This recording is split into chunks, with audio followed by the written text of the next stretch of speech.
وحافظ سره ومبلغ رسالته سيدنا ومولانا بالقاسم محمد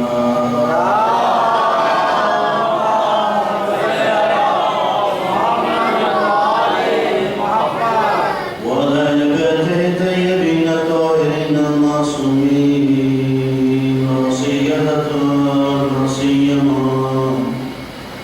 سيدة النساء العالمين فاطمة الزهراء صلوات الله وسلامه عليها ولعنة الله على أعدائهم أجمعين من الآن إلى قيام يوم الدين. أما بعد قال الله سبحانه وتعالى في كتابه بسم الله الرحمن الرحيم إنا أنزلناه في ليلة القدر وما أدراك ما ليلة القدر ليلة القدر خير من ألف شهر صلى الله عليه وسلم.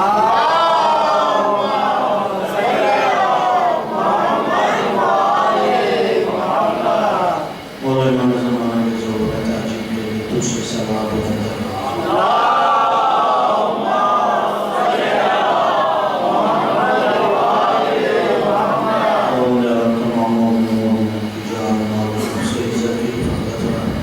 تیسری صلوات رسول خدا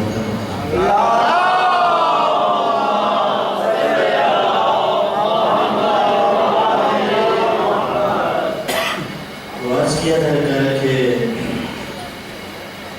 کسی خاتون کے تین عنوان بہت اہم ہوتے ہیں. ایک بیٹی کا عنوان ہے, ایک ماں کا عنوان ہے, اور تیسری بیوی زوجہ.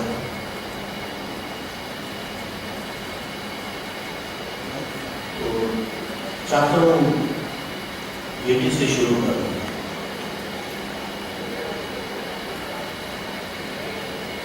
اول تو یہ کہ ہمارے یہاں پر خصوصاً جس معاشرے میں ہم لوگ رہتے ہیں, آج تک بیٹی اور خاتون کی اہمیت کو اجاگر نہیں کیا ہے. اسلام اس کو کس نگاہ سے ہے؟ میرا جہاں تک ذاتی تجربہ ہے, مشاہدہ ہے, ہم لوگ ہر چیز کو مادی اہمیت سے دیکھتے ہیں. کسی چیز کو بھی ہم لوگ کوشش نہیں کرتے کہ روحانی اور معنوی اہمیت کے ساتھ اس کو دیا. تاریخ میں خاتون کے ساتھ کسی طریقے سے کیا ہے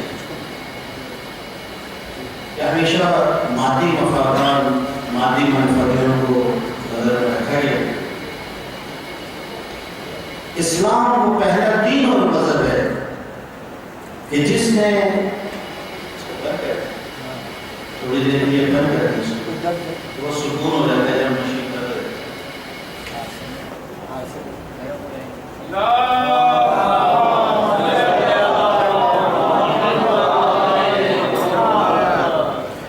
اسلام پہلا مذہب ہے اور دین ہے کہ جس نے آ کر خاتون کی اہمیت کو بتایا ہے, عورت کیا اہمیت ہے. خود توجہ کریں, اب ہم تھوڑا سا معلوماتی اور بالکل تحقیقی گفتگو تھوڑی سی کرنا چاہتے ہیں. اگر آپ جناب سیدہ کی اہمیت اور فضیلت کو سمجھنا چاہتے ہیں تو آپ اس پس منظر میں جا کر جناب سیدہ کو دیکھنا پڑے گا جس دور میں جناب سیدہ کی ولادت ہوئی ہے. خاتون کی کیا اہمیت ہے؟ سوال پڑھنا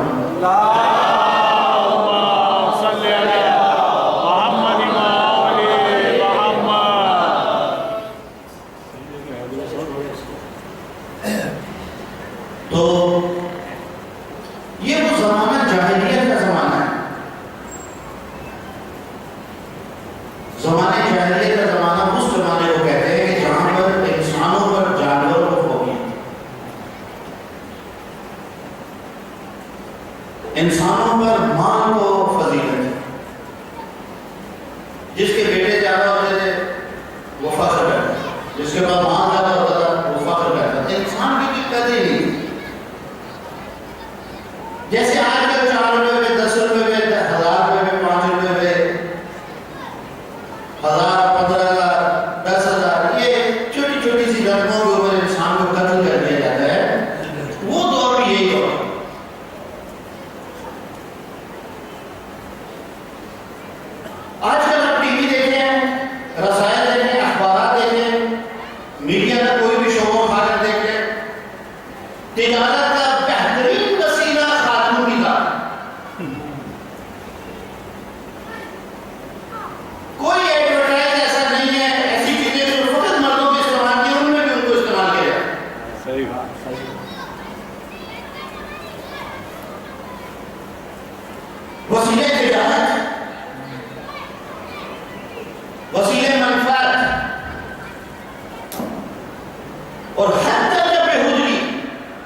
اس زمانے کے اندر بھی، زمانے جاہلیت میں بھی ان سے یہی کام لیا جاتا تھا کہ جو آج کے دور میں دنیا میں لیا جا رہا ہے.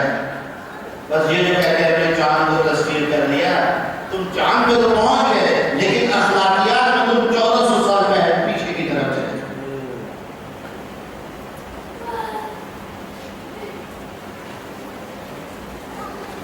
کیا فخر کیا جاتا ہے آج. معذرت کے ساتھ عرض کر رہا ہوں، میری شریف ذمہ داری ہے. تھوڑے دن پہلے میں ایران کی ویب سائٹ کو پڑھا تھا، مذہبی ویب سائٹ کو. اس نے ایک سوال کیا تھا، آپ لوگوں سے بھی کر لوں وہ سوال. اجازت ہے؟ مجھے تو نہیں بنایا گیا. کب عورت جو ہے وہ بے حیا ہوئی ہے یا مرد بے غیرت ہوا ہے؟ میں بھی سوچوں میں پڑ گیا. آپ کو کیا جواب؟ خدا جانتا میں نے جو ویب سائٹ پر یہ سوال پڑھا، آیا خاتون بھی آیا ہوئی ہے کہ مرد بے غیرت ہوا ہے؟ 100% لوگوں نے کہا کہ مرد بے غیرت ہوا ہے. کسی خاتون کی جرات نہیں ہے، اگر بیٹی ہے تو باپ کی جرات نہیں ہے باپ کے بغیر اجازت کے اس طرح گھر سے نکلے. اگر بیوی ہے تو اس کی جرات نہیں ہے کہ شوہر کی اجازت کے بغیر اس طرح نکل جائے. جب تک باپ کی طرف سے شے نہ ہو، شوہر کی طرف سے شے نہ ہو، ممکن نہیں ہے کہ عورت اپنے آپ کو اس طرح خود نمائی کرے گا. اس کو بلیم نہ کریں. ہمیں تو ڈر لگتا ہے کہ بعض لوگوں ہم نے اس قسم کی تقریر کرتے ہیں، بعض لوگ کہتے ہیں مولانا بڑا خشک ہے، مولانا بڑا یہ ہے. اسی ڈر اور خوف کی وجہ سے آپ کے ممبر سے آج تک آٹے میں نمک جتنے کی تعلیمات ہے اہل بیت نشر نہیں ہوئی ہے.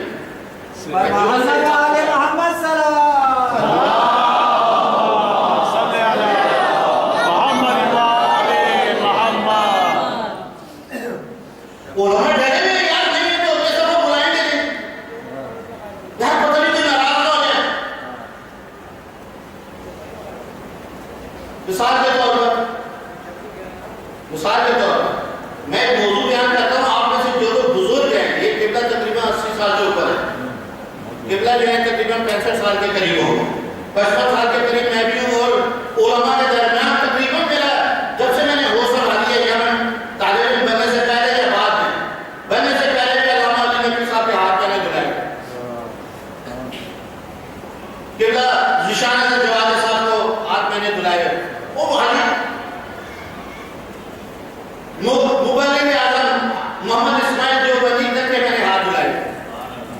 سمر حسین صاحب زیدی کو جو ہمارے پیغمبر کے عالم تھے، ان کو زندگی میں بھی میں نے غسل دیا، نہلایا، اور ان کی وفات پر بھی غسل جنازہ میں نہیں دیا. تقریباً میری زندگی جب سے میں نے ہوش سنبھالی ہے میں علماء کے ساتھ رہا ہوں. آپ تو مجھے بتائیں کبھی حیا کے اوپر ایک روایت سنی آپ نے؟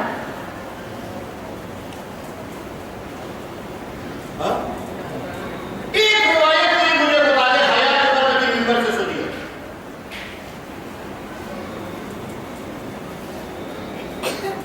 شرم کیا ہے؟ ہر کوئی کہتا ہے بے شرم ہے تو بڑا. میں امام سے ادھر ممبر سے باقاعدہ انعام دوں گا اس کو کہ جو مجھے شرم کی تعریف کر کے بتا دے شرم کیا ہوتی ہے.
ہاں چلے حیا کے اوپر ایک روایت سنا دو. میں آپ لوگوں کو خدا جانتا میں آپ لوگوں کے سامنے میں باتیں کر رہا ہوں, میرا دل کا درد ہے. بزرگ میرے سامنے بیٹھے ہیں, مجھے 20 سال سے جانتے ہیں یہ. میں نے کیا کچھ نہیں لوگوں کو بتایا بالکل خاص نہیں. ایک روایت اگر حیا کے اوپر آپ کو سناؤں, پیغمبر اکرم صلی اللہ علیہ وسلم فرماتے ہیں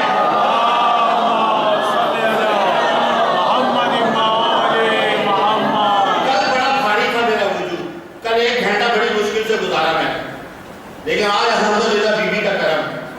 اور اگر صبح تک چاہیں گے تو میں اسی طرح بولتا چلا جاؤں. صلوات پڑھیں محمد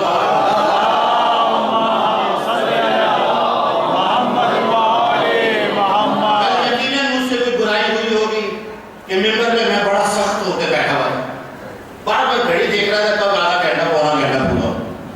لیکن الحمدللہ آج بی بی سے معافی مانگ کر آیا ہوں. آج بالکل جتنی دیر چاہیں گے بولوں, 1 گھنٹہ 2 گھنٹے 3 گھنٹے 4 گھنٹے 5 گھنٹے جتنی دیر بولے تو میں روایتی مولوی ہوں نہیں. اپنے زندگی کا مطالعہ آپ کے سامنے پیش کر دیتا ہوں. مولا اس مجلس کو اپنی بارگاہ میں قبول فرمائے. صلوات پڑھیں محمد.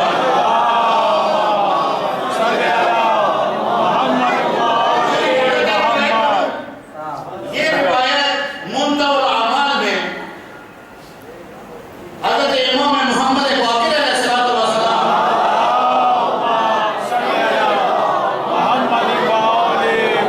کے حالات زندگی میں جب شیخ عباس قمی نے حالات زندگی کو بیان کر کے آخر میں کچھ اقوال امام پرجوں کے نقل کیے, اس میں ایک حیا کے متعلق تھا. اس کے نیچے شیخ عباس قمی نے پیغمبر اکرم کی اس روایت کو لکھا. میں کہتا ہوں اگر آپ لوگوں کے دل میں یہ روایت اتر گئی نا, شاید رات کو سو نہ سکیں آپ. بے شرط یہ کہ اس کا اثر نہیں. جیسے قرآن ہے, جو اس کا اثر لیتا ہے تو پھر اس کی آنکھوں سے آنسو نہیں رکتے.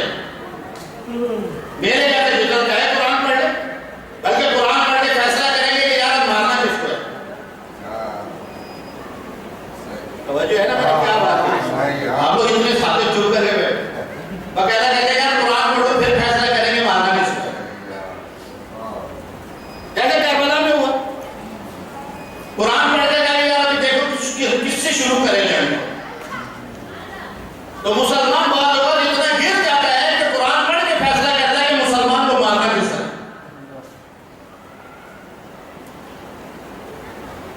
پیغمبر اکرم فرماتے ہیں الاسلام عریان. عریان کے کیا معنی ہے؟ ارے اردو کا لفظ ہے عریان,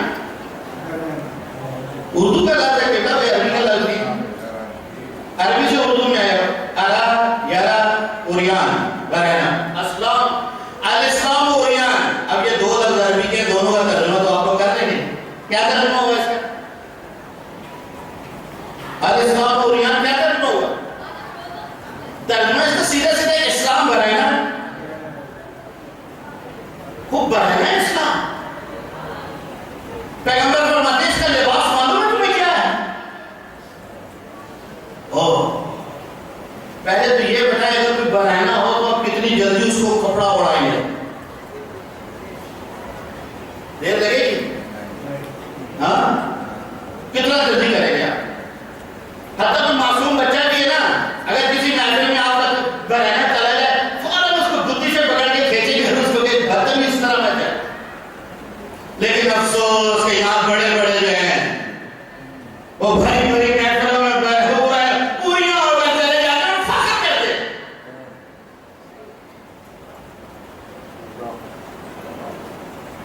الاسلام عریان فاللباس, اس کا لباس پتہ ہے کیا مسلمانوں؟ فاللباس الحیا. مسلمانوں اس کا لباس تمہاری حیا اور شرم ہے.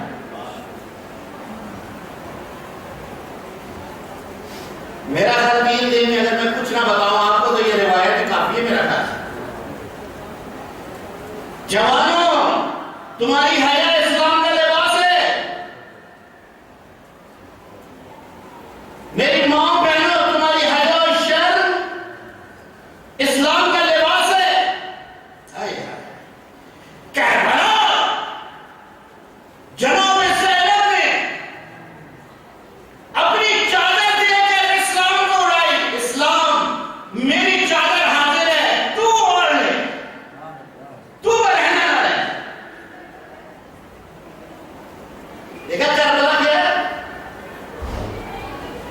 بات یہ میں کہتا تھا کہ اس عنوان کے اوپر کبھی ایک روایت بھی آپ نے اپنی زندگی میں ممبر سے سنی؟ میں نے ابھی ایک کتاب اس موضوع کے اوپر لکھی ہے تقریباً 128 صفحے کی، اس کے اندر آخر میں 6 حدیث ڈالی ہے، حیا کے متعلق 40 ہیں، ویسے تو ہزاروں ہیں، میں نے اہم جو ہے وہ روایات اس کے اندر سے آپ نے ڈالا، بلکہ پیغمبر اکرم یہ کہنا فرماتے ہیں حاسبوا قبل ان تحاسبوا، حاسبوا کا پیغمبر فرماتے ہیں اس سے پہلے کہ تمہارا حساب کیا جائے تم اپنا حساب خود کرو۔ بہتر یہی ہے کہ رات کو سونے سے پہلے ایک دفعہ سوچ لو سارا زندگی ساری دن میں کیا کیا ہے، عمر بھر میں کیا کیا ہے، وہ اُلُّ اعمالکم بمیزان الحیا، کہ پھر جب بھی کسی اپنے عمل کو وزن کرنا موازنہ کرنا تو اس کا ترازو اپنی حیا کو کرا دیں۔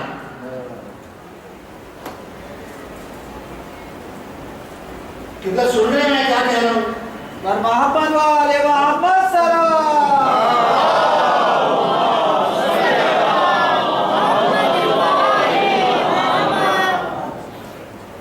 یعنی نماز اگر پڑھی ہے تو اس کو حیا کے ترازو پر تولو۔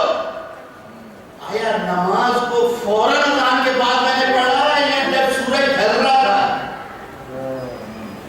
اگر خدا کی قسم حیا کے ساتھ انجام دی ہوتی تو بالکل حسین بن علی کی طرح اصحاب میرے اصحاب کیا زور کا وقت ہو گیا، ہم ہو گیا کہ جنگ بند کر دو، پہلے نماز ہوئی، مولا جنگ ہو رہی ہے کہ ہم اس نماز کے لیے تو جنگ کرنے آئے ہیں، اس نماز کے لیے تو کرنے آئے ہیں۔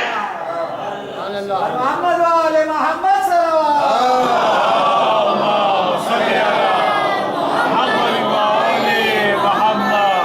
یہ نماز حیا ہے، حیا والی نماز۔ ابے بیٹھ یار میرے ساتھ تو بھی ہے، ابے اثر میں چلے جائیں گے، ارے یار مغرب تک ہے ٹائم، یہ ساری نمازیں بے حیاؤں کی نمازیں۔ ابھی میں اگر کسی کو پانی رہا ہر کوئی کہے گا یار مولانا پانی مانگنے لے کر آؤ، لیکن خدا دل کے اندر 5 مرتبہ ہمیں بلاتا ہے، پھر بھی سر کھجاتے ہوئے جاتے ہیں چلو یار پڑھ لے، یہ بے حیاؤں کی نماز ہے۔ حیا کی نماز حسین ابن علی والی، حیا کی نماز جناب زینب کی ہے، نہ کہ کشت ناطے پر بھی نماز تہجد جو قضا نہ کرے وہ زینب ہے۔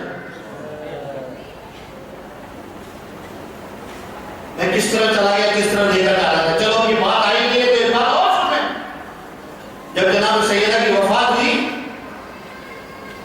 تو بی بی نماز نہیں پڑھنے کے لیے اٹھی، مغرب کے وقت قریب بی بی کی شہادت ہوئی تھی، تو ایک مرتبہ جناب زینب جو ہے وہ کمرے میں گئی دوڑتی ہوئی اور ادھر سے ایک چھوٹا سا پرانا سا پھٹا ہوا جان نماز لے کر باہر آئی۔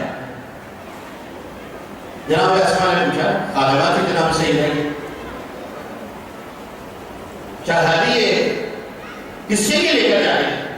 کہا پتہ نہیں کیا بات ہے، آج مؤذن نے اتنی دیر ہو گئی اذان دی ہے، میری ماں اول وقت سے نماز کو قضا نہیں کرتی تھی، پتہ نہیں کیا بات ہے نماز کی طرف۔ توجہ کر رہے ہیں عزیزو،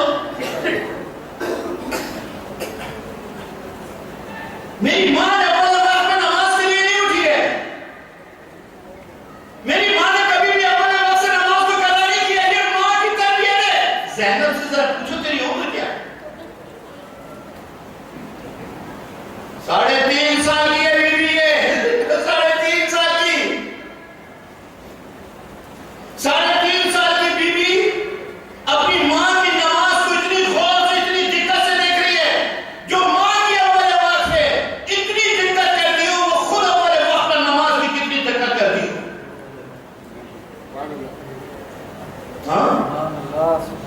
یہ ماں کی تربیت ہے، پتہ نہیں کیا بات ہے، میری ماں نے اول وقت سے ہم لوگ ادھر آتے ہیں گھروں کے اوپر، اگر کبھی نماز کے اوپر آ گئے پہلے کھانا دوں یا نماز پڑھو گے؟ بڑا تھکا ہوں، پہلے کھانا دے دو کوئی آرام کروں گا پھر نماز پڑھوں گا۔ جس نے روزی دی، جس نے نوکری دی، جس نے صحت دی، جس نے سب کچھ کیا، وہ سب سے آخر میں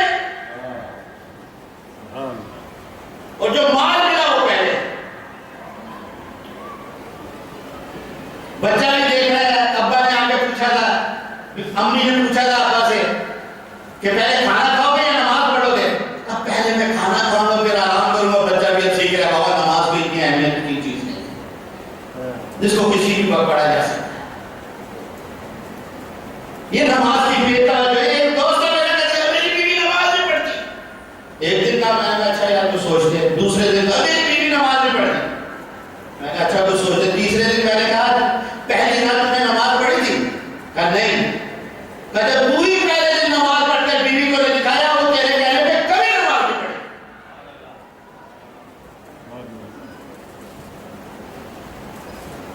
تو نے اس کو دکھایا بے نمازی اپنے آپ کو. فاطمہ نے اول وقت کے اندر نماز پڑھ کر زینب کو دکھایا بیٹا کبھی نماز تو اول وقت سے قضا نہیں کرنا. پتہ نہیں مجلس کس طرف چلی جا رہی ہے جناب سیدہ کے حوالے سے.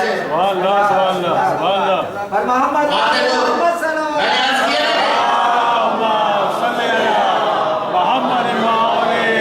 آج گناہوں کی معافی مانگ کر آئے ہیں. اسی لیے عزیزو مسائل نہیں پڑھنا چاہتا. میں نے ایک کتاب پڑھی عطا اللہ مہاجرانی کی جو ایران کے وزیر ثقافت ہے. انہوں نے ایک ذریعے جناب سیدہ کو پکڑ کے جناب زینب کو دمشق میں بیوی سے آزو کی بیوی مجھے توفیق دے کہ میں آپ کے لیے کتاب لکھوں. عطا اللہ مہاجرانی وزیر پاکستان کے وزیر نہیں کیونکہ یہ ایرانی وزیر ہے وزیر ثقافت.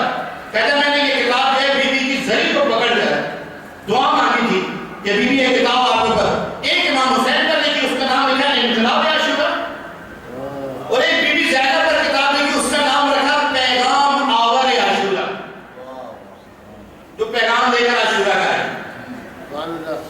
اس کے اندر اس نے کہا کہ یہ جو بیوی نے تربیت دیا نا اول وقت میں نماز کا کربلا میں حسین نے بھی اول وقت میں نماز ظہر کو پڑھ کے بتایا میری ماں کی تربیت ہے.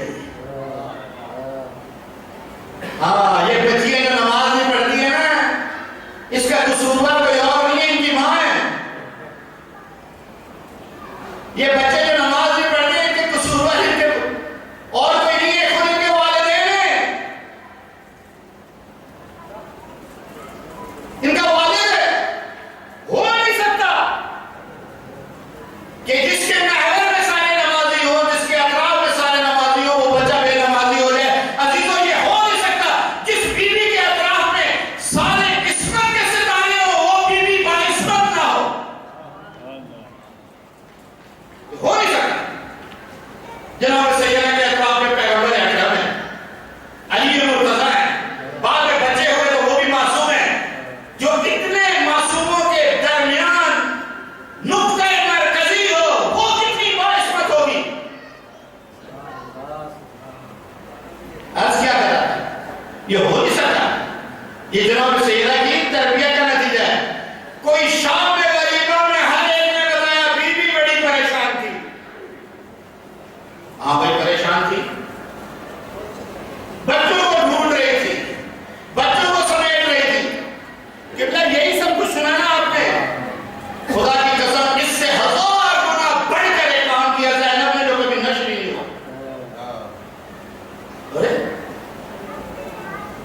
سید سجاد کو سنبھال رہی تھی بستر اٹھا رہی تھی بیوی زینب کے سارے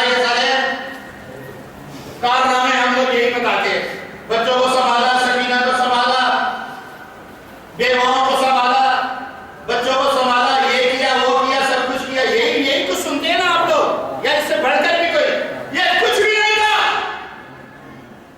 یہ کچھ بھی نہیں تھا. زینب کا سب سے بڑا کام شام میں غریبوں میں یہ تھا کہ جیسے ہی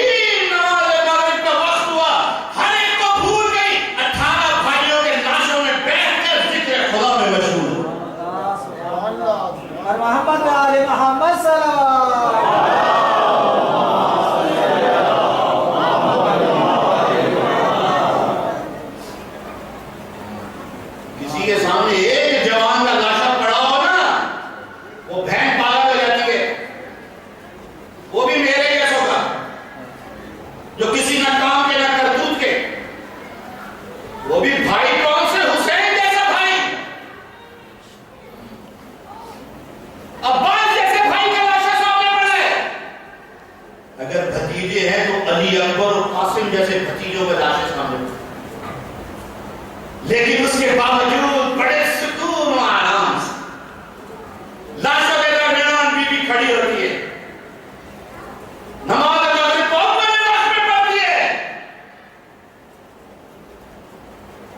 کس کی تربیت ہے؟ اب پتا پڑا فاطمہ کیا ہے؟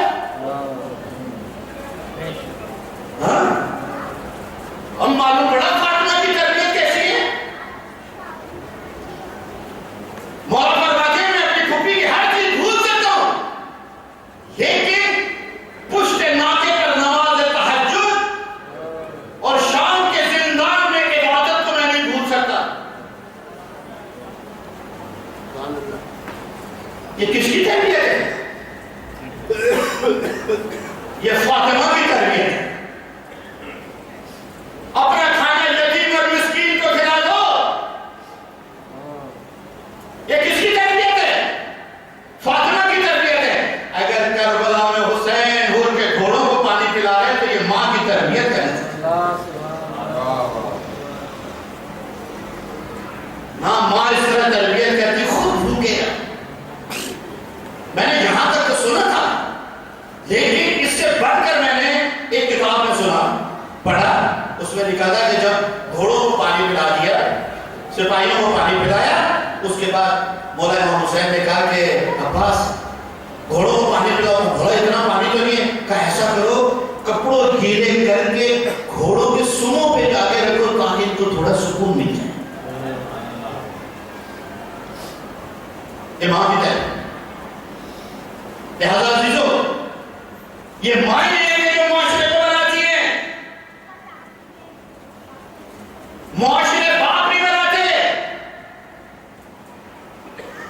یہ سلطانہ ڈاکو کے ہم لوگ قصے پڑھتے تھے، اس نے بھی ایک قصہ آخری خواہش کا کیا ہے، کہا ماں کو میری بلاؤ، ماں کو بلایا، ماں کے منہ پہ تھوک دی۔ کیوں تھوکا؟ تم نے یہ ماں ہے؟ کہا یہ ماں میری ماں حقیقی ماں نہیں ہے۔ کہا کہ یہ سچی ہوتی جس دن پہلے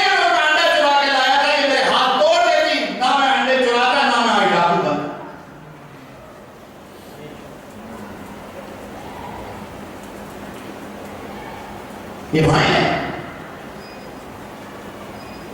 مولا امام حسن کو جناب سیدہ پوری رات عبادت کرتی ہے، ذکر خدا میں مشغول ہے۔ صبح پہ مولا امام حسن جاتے ہیں اپنی ماں کے قریب، پاؤں کو دیکھ دیکھ کر روئے چلے جاتے، روئے چلے جاتے۔ کہ بیٹا کیوں آج اتنا رو رہے؟ کہ ماں شب جمعہ پوری رات اب دربارگاہ خدا میں کھڑی ہوئی ہیں، آپ کے پیروں پہ فرام آ گیا، اتنی عبادت۔ لیکن وہاں پھر بھی میں نے دیکھا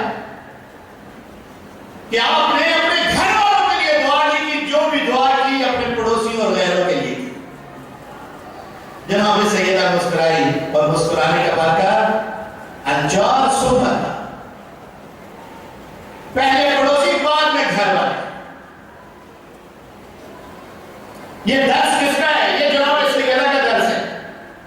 لہذا جنہوں نے آپ لوگوں کی خدمت میں کہا تھا بیٹیے، دو چار باتیں آپ لوگوں کی خدمت میں بیٹی کے حوالے سے نقل کر کے آج کی مجلس کو اختتام کی طرف لے جاؤں۔ ایک صلوات پڑھیں محمد و آل محمد۔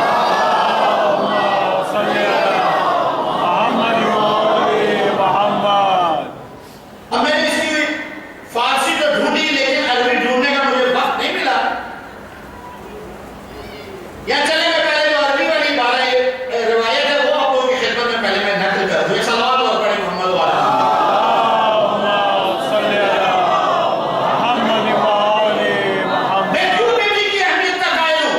اس لیے کہ اللہ تعالیٰ نے اپنا نظام ہی بیٹی کے ذریعے چلایا، نہ فاطمہ ہوتی نہ حسن و حسین ہوتے۔